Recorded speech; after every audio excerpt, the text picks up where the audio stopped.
Republicans are experiencing historically high levels of early voting, with roughly 60 million ballots cast, more than a third of the total predicted vote. Should the Harris campaign be worried, even though Democrats have begun to steadily recover? As of this writing, 41% of votes have been cast by registered Democrats, 40% by Republicans, and 19% by independents or third-party voters, according to NBC News' useful early voting tracking tool. This demonstrates that there is far less partisanship in early and absentee voting compared to 2020. This election cycle represents a significant change from 2020 in that Trump and the Republican Party actively promote early voting. People with a high propensity to vote who are very involved and cast ballots regularly have a significant role in this. These people are showing a clear Republican lean for the first time in recent memory, and it's possible that Republicans will end up with more votes than Democrats for the first time in the majority of our lifetimes.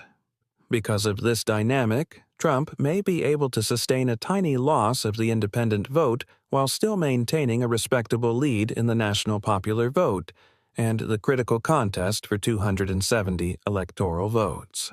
Having said that, let's examine the Electoral College map by looking at early vote data, polling, and demographic patterns to see where we are.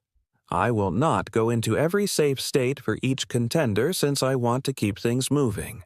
According to preliminary vote tallies, Republicans are anticipated to have a commanding lead in the following states: Montana, Idaho, Wyoming, Utah, and Alaska, which were formerly held by former President Trump. The Great Plains are home to the following states: North and South Dakota, Nebraska at the state level, Kansas in the 1st and 3rd districts, and Oklahoma. Appalachia is home to West Virginia, Kentucky, and Indiana, while the South is represented by historically Republican states like Missouri, Arkansas, Louisiana, Mississippi, Alabama, Tennessee, and South Carolina. Not only did these states vote overwhelmingly for Trump in 2020, they haven't cast a blue ballot since 2008. Republicans are currently winning by large percentages of 15 to 40 points in all of these states, according to early voting results. They have 125 electoral votes between them. When it comes to Kamala Harris, the Democrats have a commanding early advantage in a number of traditionally blue states. Hawaii, Oregon, California, and Washington make up the Pacific Coast. Only two non-coastal states, Illinois and Colorado, are reliably blue as you head east. Joe Biden won all of these states by a minimum of 15 points in 2020. Furthermore, these states have not voted for a Republican in nearly 40 years. The remaining Democratic strongholds are located in the Northeast, New York, Vermont, Massachusetts, Rhode Island, Connecticut, Delaware, Maryland, and Washington, D.C. Once again, it's hardly surprising that Democrats are soaring to enormous leads in the early voting here.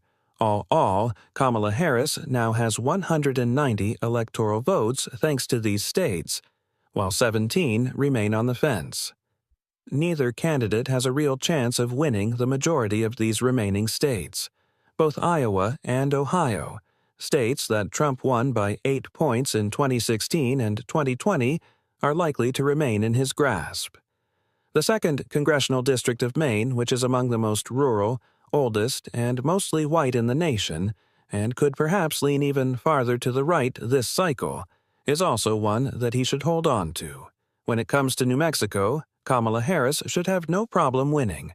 Notably, with a Biden support of 11 points compared to 13.5 in nearby Colorado, the 2020 campaign represented the first instance since 1968 in which New Mexico voted farther to the right than its neighbor to the south. Since New Mexico is the nation's most Hispanic state, and Colorado is one of the states heading to the left at the fastest rate, I predict that they will continue to differ this cycle. It is anticipated that the Hispanic vote would maintain its general trend toward the right in this cycle. For the time being, though, I'm classifying New Mexico as a likely blue state. In Maine, Harris is also very popular. In contrast to the solid 1st District, the statewide race is probably going blue. In 2020, Biden won Maine by 9 points, and in 2024 she appears to be winning by at least as much. There are now just 12 states left, with a combined electoral vote value of 191. These are the areas where voters will most certainly cast their ballots. More people are paying attention to Nevada's early vote totals than any other state's totals so far this election year. Normally, we would be talking about the Democratic firewall and whether or not Republicans could make up ground on Election Day by now. Still, Republicans had a 4-point lead over Democrats, with 39% of ballots returned being Republican and 35% being Democratic, out of a total of over 850,000 ballots cast, or around 60% of the overall turnout in 2020. This disparity is the most worrisome trend for Harris's campaign thus far, albeit it has shrunk somewhat in the past few days. Biden was able to secure a 2.4% victory in Nevada in 2020, thanks to the state's final early vote tally, which showed a 4-point Democratic advantage and totaled 1.3 million ballots. On the other hand, compared to national patterns, Nevada has been steadily moving toward the Republican Party. Even though Biden won the national popular vote by a larger margin in 2020, he maintained a 2.4% lead in Nevada, much like Hillary Clinton did in 2016. The Republican Party took advantage of this trend in 2022 and won the governor's mansion. According to the most recent polls, Harris is ahead of Trump by the slimmest of margins, just 0.1%. The 538-item poll average indicates that with the election so tight, Democrats will have to cross their fingers that the Republicans may lose ground in the early voting lead they have over the Republicans in the coming week. Unless he does this, Trump may be well positioned to win in Nevada and other battlegrounds as well. The state of Nevada is now leaning Republican, with Trump having a slim lead.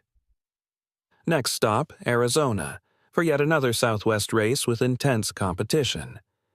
In 2020, Biden was narrowly defeated in Arizona, the second closest state by a hair. Maricopa County, which includes the Phoenix metro region, has been rapidly growing and becoming more diverse, which contributed to his victory. A small margin of victory for Democrats was achieved in the county and the state as a whole due to the high voting participation rates among Hispanics and voters with college degrees. Among the 1.7 million ballots cast early in person and by mail-in, Republicans presently have 42% of the vote compared to 34% for Democrats, indicating that Republicans are poised for another good showing. Since our last report, the pro-Republican lean has grown by 2 points. When looking at the 2.8 million early ballots that were returned in the 2020 election, Republicans were ahead of Democrats by 5 points, compared to a 3-point lead in 2020. Considering Biden's razor-thin 0.3% margin of victory in 2020, this change is noteworthy. The Democratic Party could lose Arizona if they make even a small mistake. Supporting this pattern is polling data, which shows that Trump has a 2.2% lead over Harris in the 538 average. Since Biden's withdrawal, Trump has maintained even or higher polling numbers than Harris in Arizona, the one key battleground state where he was previously trailing. However, returning to our map, Arizona will be tilted toward the Republican side. It is projected that Trump will win both states, barring a significant increase in the Democratic Party's early voting participation. Texas completes the southwestern quadrant and is the second largest electoral reward on the map, with 40 votes. As of the end of the first week of early voting, Texas had the highest number of ballots cast, with over 7 million.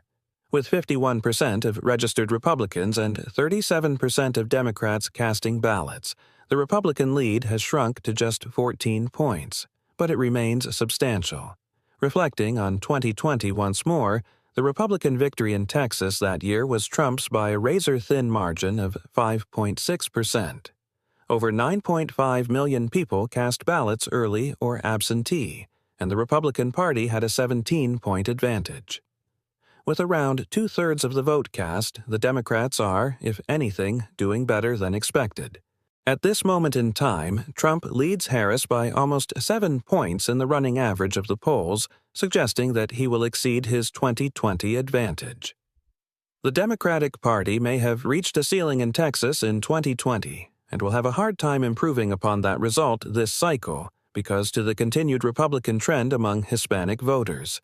Therefore, we will classify Texas as leaning Republican based on these criteria. Florida is located in the southeastern United States, and it is one of several states where over 6 million ballots have been returned in the first few days of early voting. With 44% of the vote to 34% for the Democrats, Republicans have a commanding advantage of 10 points in this race. Even though Trump won Florida by 3.5 points in 2020, Democrats ended up with more than 9 million ballots cast, giving them a 1-point lead in the final early tally.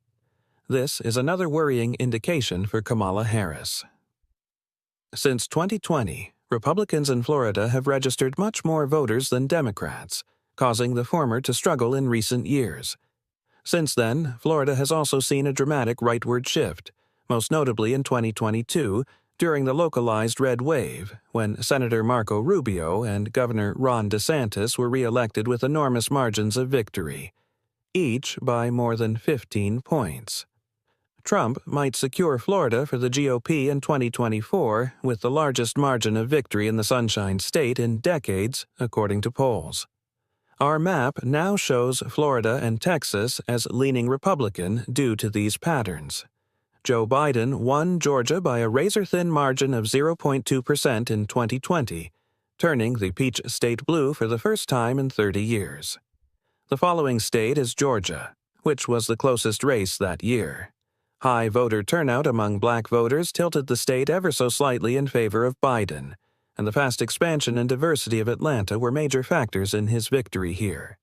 There may be racial depolarization this cycle, as more and more black and Hispanic voters are leaning toward Trump.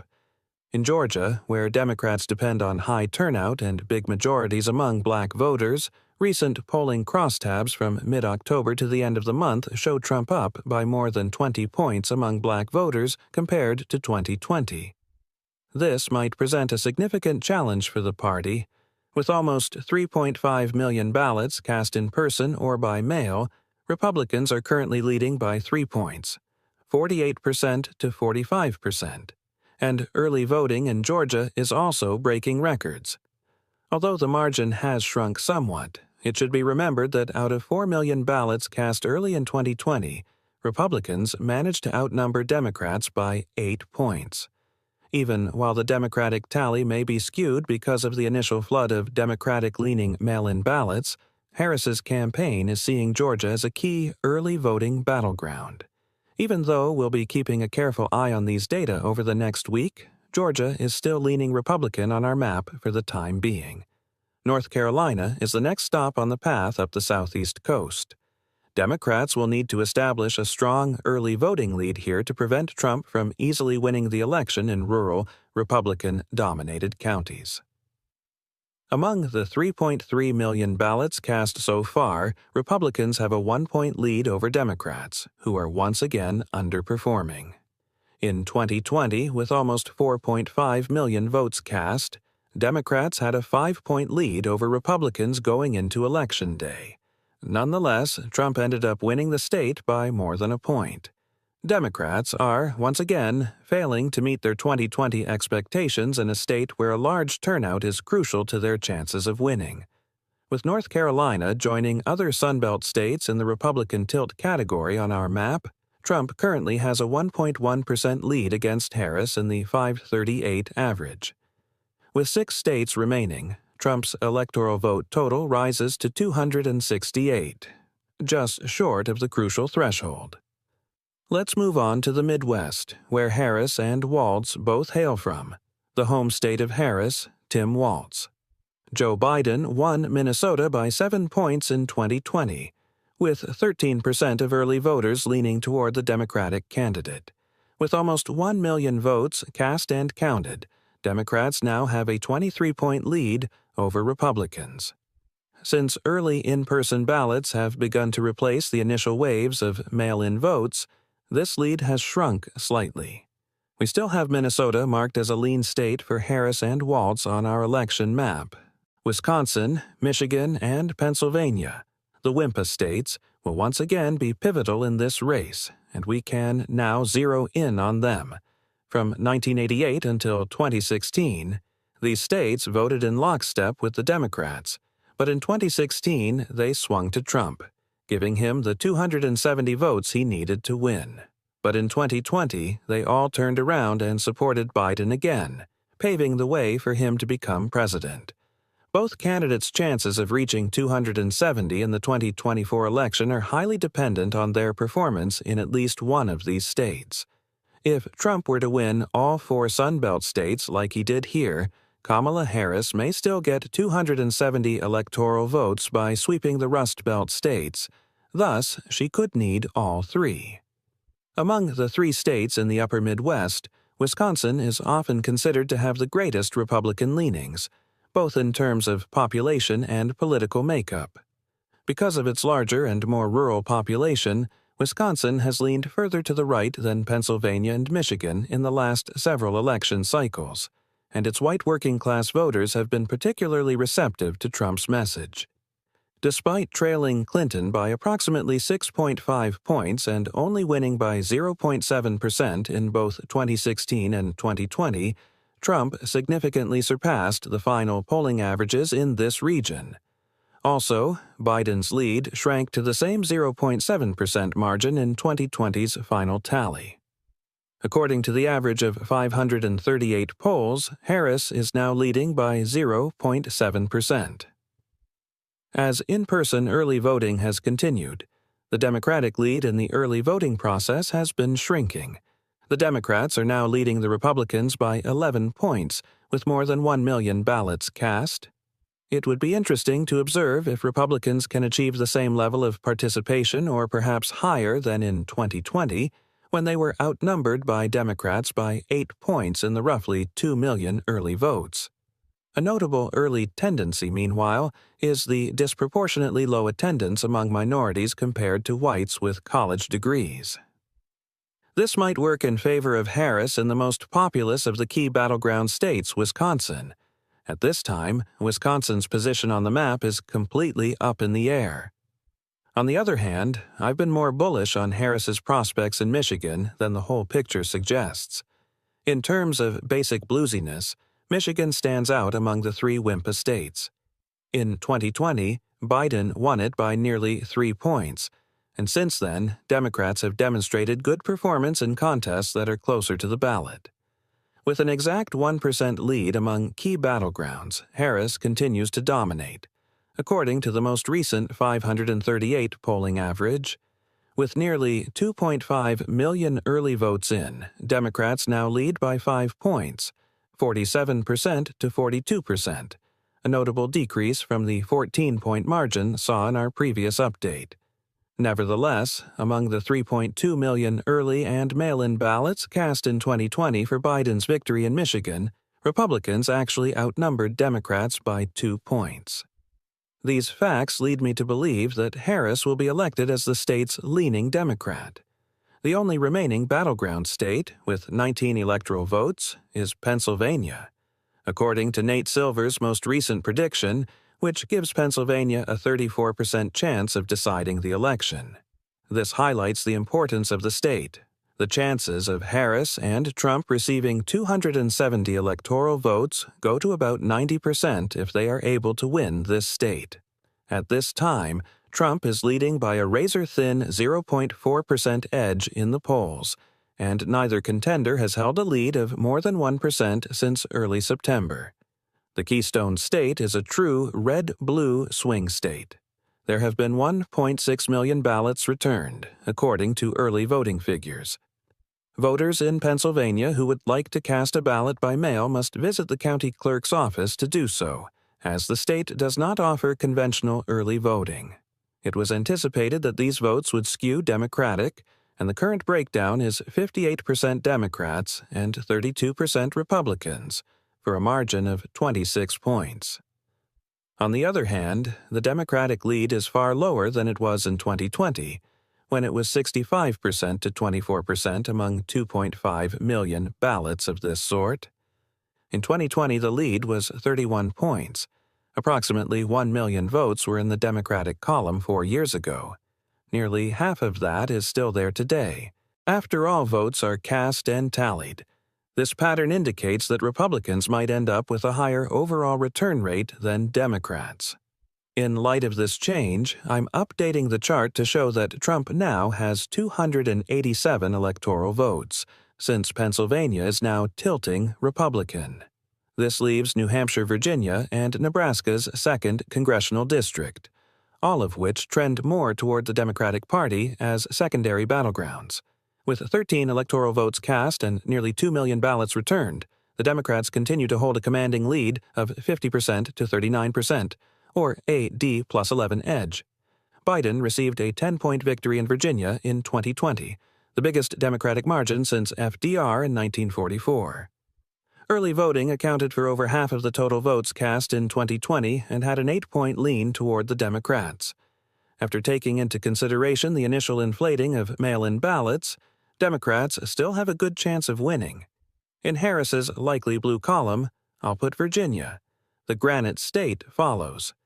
In 2016, Clinton barely edged out Trump by half a point in this state, but in 2020, the state went strongly for Biden, giving him a 7-point victory. Only around 60,000 ballots were cast in the early voting, with a slight 5-point advantage for the Democrats. Although the sample size is modest, the average of 538 polls reveals that Harris has a lead of more than 5 points over Trump. According to these signs, New Hampshire will remain a lean blue state. Finally, the statewide winner in Maine and the winner in Nebraska both receive 2 electoral votes, but each congressional district receives 1 vote from Maine. The 2nd district of Nebraska, which includes the Omaha metropolitan area, is racially diverse, mostly urban, and has a high percentage of college graduates. However, we do not yet have early vote data that is particular to this district. It leans farther to the left this time and voted for Biden by 6.5 points. At this time, I'm leaning toward Harris's likely blue district in Nebraska. With 287 electoral votes to Kamala Harris's 241 and 10 Wisconsin votes still up for grabs, Donald Trump appears to be well positioned to claim the presidency, according to an analysis of the early votes cast thus far. It looks like we're heading for a very close finish. As Election Day draws near, I will be providing additional updates, so be sure to subscribe to my channel below. But that's it for the video for today. In the description, I've included a shout-out to all of my channel members. Subscribing to my channel is below, and if you like the video, please hit the like button. As always, I am incredibly grateful for you viewing, and you can find more of my videos here on my channel. Until then, we'll meet again. EP Remove.